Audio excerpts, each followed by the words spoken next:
We are back here on WLTH. Scott and Rev on Issues and Answers. Please give us a call, 219-885-1371. That number again, 219-885-1371. And some more breaking news. Well, not breaking, but that came about this week. The Chicago Bears, have hired Ryan Poles to be their new general manager, a choice that makes history. Poles currently serves as the executive director of player personnel for the Kansas City Chiefs. He will be the first African American to hold the general manager position in the Bears' 101-year history. He replaces Ryan Pace, who was fired along with head coach Matt Nagy. Thank God he should have been fired the day he picked Matt Trubisky over over Deshaun Watson and Patrick Mahomes. After the Bears went 6-11 and missed the playoffs this past season. After the firings of Pace and Nagy, Bears chairman George McCaskey formed a search committee to evaluate the candidates for both GM and head coach. Now, Poles spent 13 years in the front office of the Kansas City Chiefs, rising from player personnel assistant in 2009 to becoming an executive director of player personnel. ESPN has reported that Poles was also a finalist for the Vikings' vacant GM job. He actually skipped the Vikings interview. He skipped the Vikings interview so he could take the Bears job interviews because he was more interested in working with Justin Fields than Kirk Cousins. So that just so you know. Oh. He is a graduate of Boston College, where he was a graduate assistant for the BC Eagles and had a tryout with the Bears in 2008, the last year of his playing career. So I'm definitely happy to see Ryan Poles. I'm happy even more so to see a young brother get an opportunity in a position like GM, where you just don't see it that often. So what did you think when they hired Poles, Rev? Honestly, I was surprised. Yeah. I mean, because he's a young guy, just like Ryan Pace. And then there's that whole thing, the Ryan and Matt thing. Yeah. But yeah, I was surprised. Well, after what happened with Ryan Pace, they'll probably want to go with the older guy or a guy that served as a general manager somewhere else. And then out of the blue, boom, this guy. Yeah. They're like, okay, cool. He's from Kansas City. And then I got to think maybe they'll go after KC's offensive coordinator, Bieniemy. I mean, that's what I thought. For the past 3-4 years, everybody has been talking about how great a job this guy's been doing, how he ought to be a head coach, and why is he being snubbed. So I'm like, hey, here's the perfect opportunity. You pulled this guy, player personnel from Kansas City. Now we're going to get a chance to give this brother his shot. Right. And instead, we get Matt 2.0. Right. Yeah, I was just about to get to that, Rev. The Bears hired Matt Eberflus.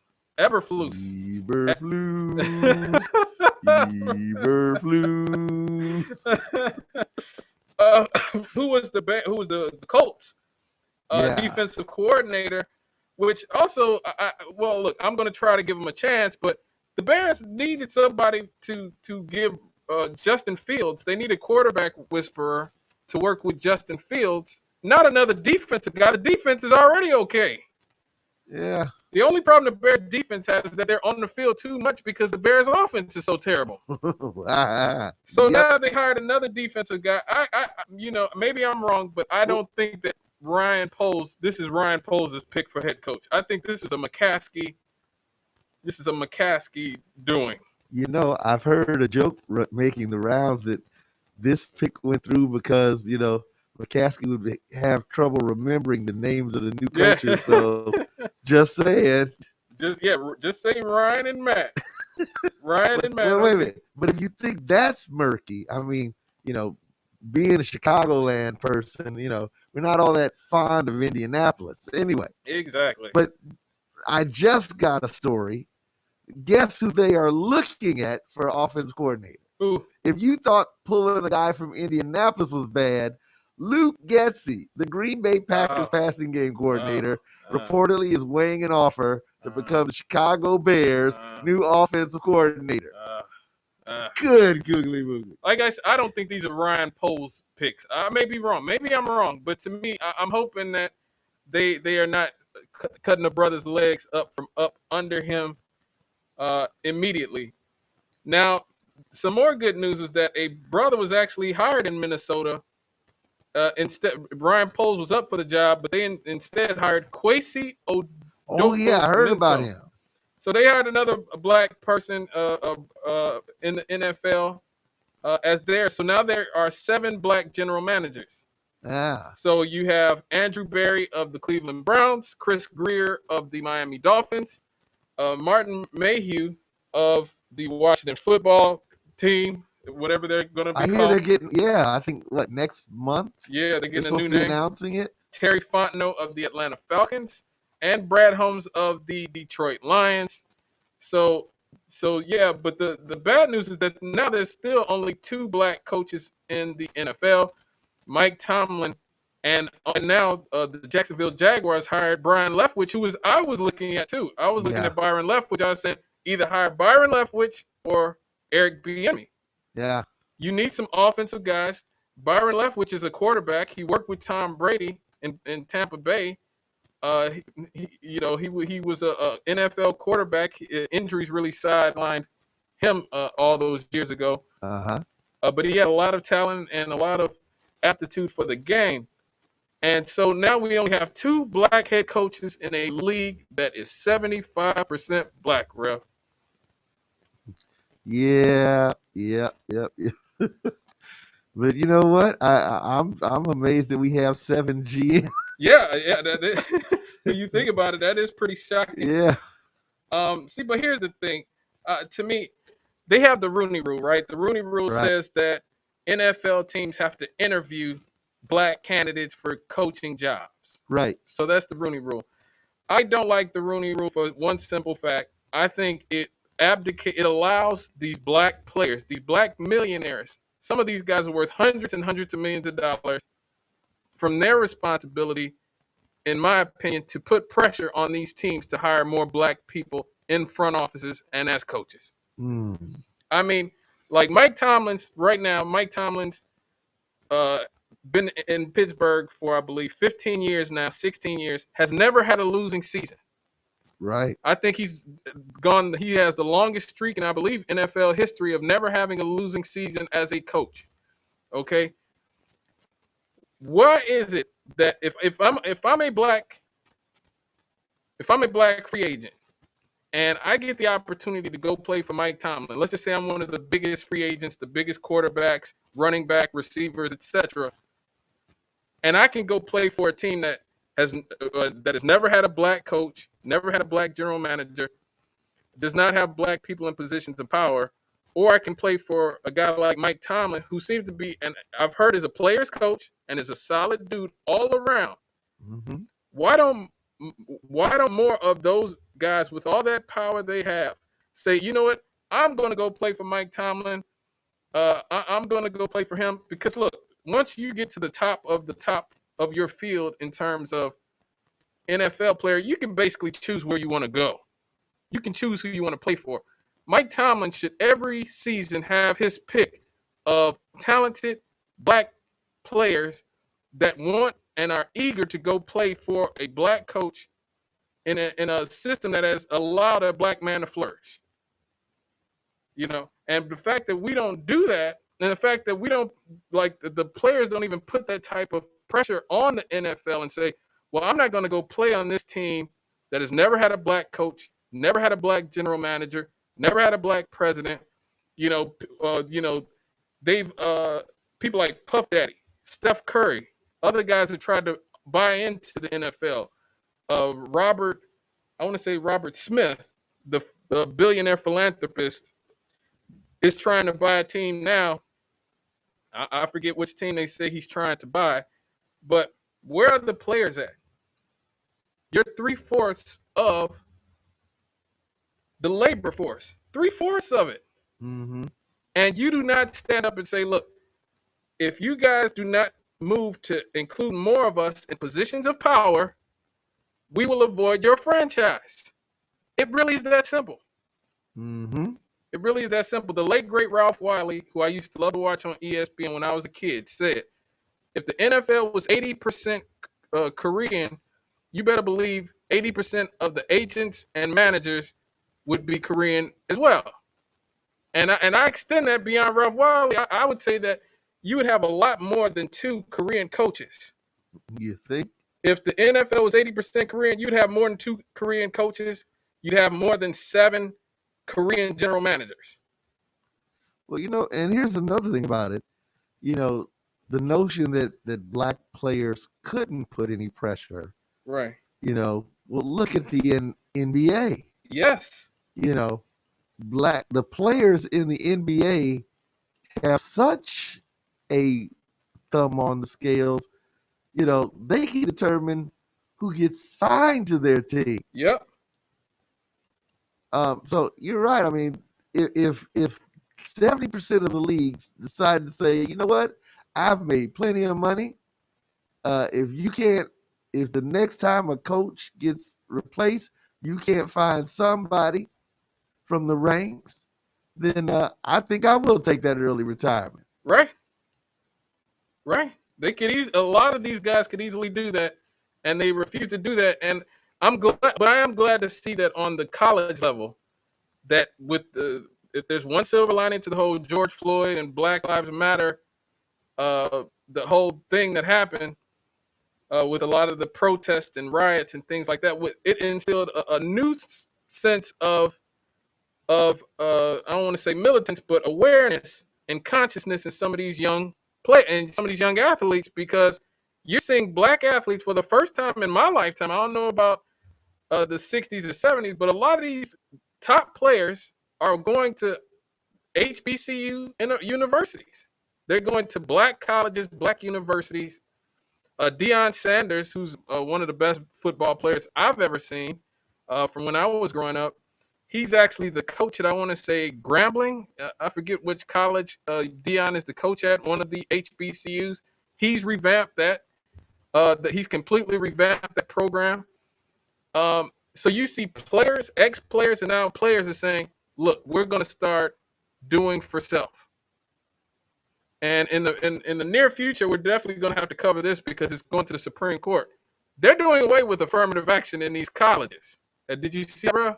Really? Oh, yeah, there is a suit on that. Yeah. So we've neglected the historically black colleges. We've let them go to nothing. And pretty soon, you ain't going to be able to go to Harvard or Yale on affirmative action either.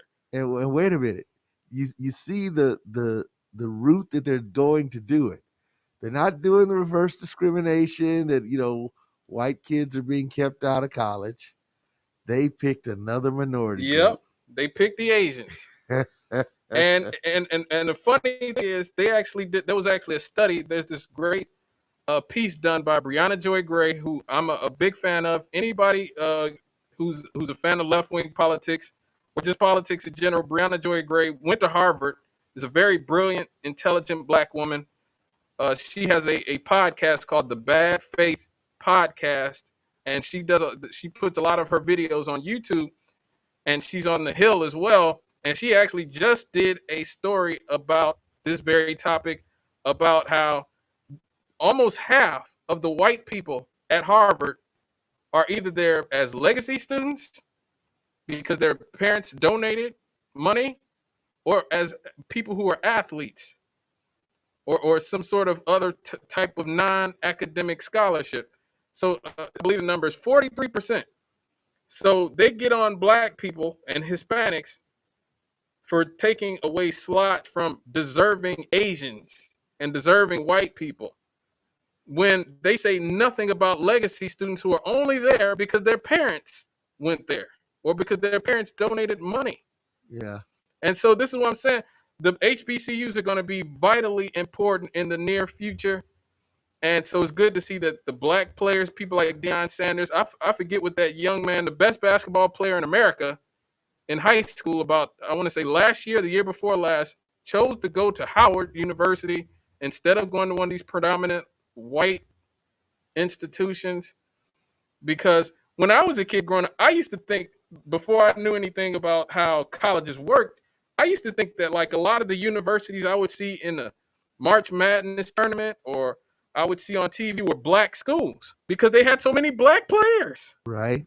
I used to think Georgetown was the blackest school in America. Right? Uh-huh. I I know what seriously you did. mean. I know what you mean. You'd see John Thompson there. You'd see, Patrick Ewing and Alonzo Mourning, and you'd see Allen Iverson. I go, man, Georgetown must be the blackest school in America.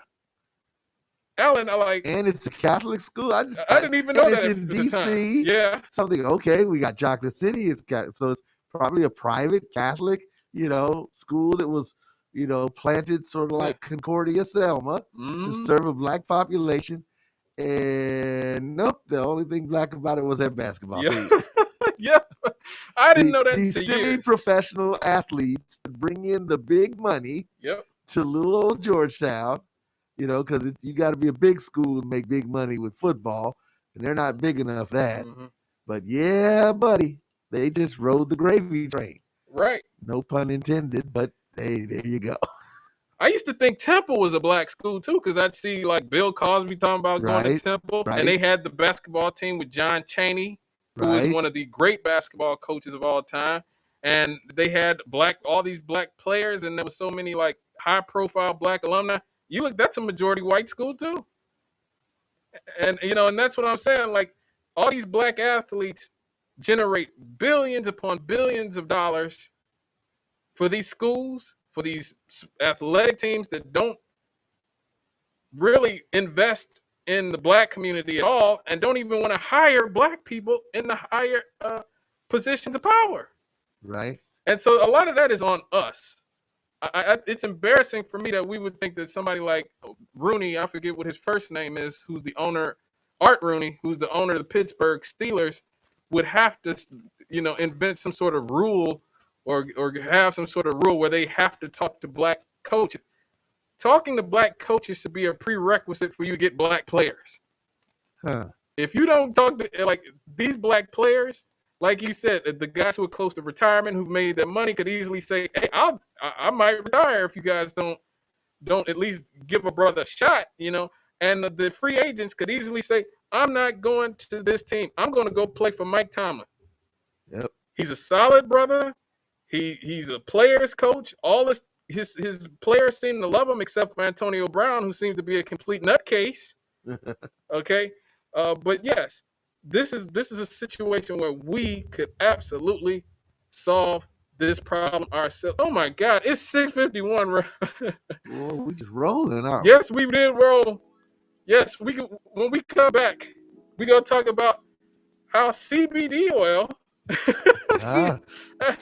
I might have to slip Tommy's commercial in there. This is not a plug for Tommy. It is not. We are not being compensated in any way, shape, or form by Tommy Williams for this next story. We are definitely not being compensated. Please give us a call, 219-885-1371.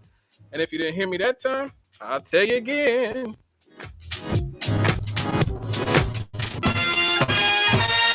You are listening to Cannon Rev on WLTH 1370 AM. Give us a call, 219-885-1371.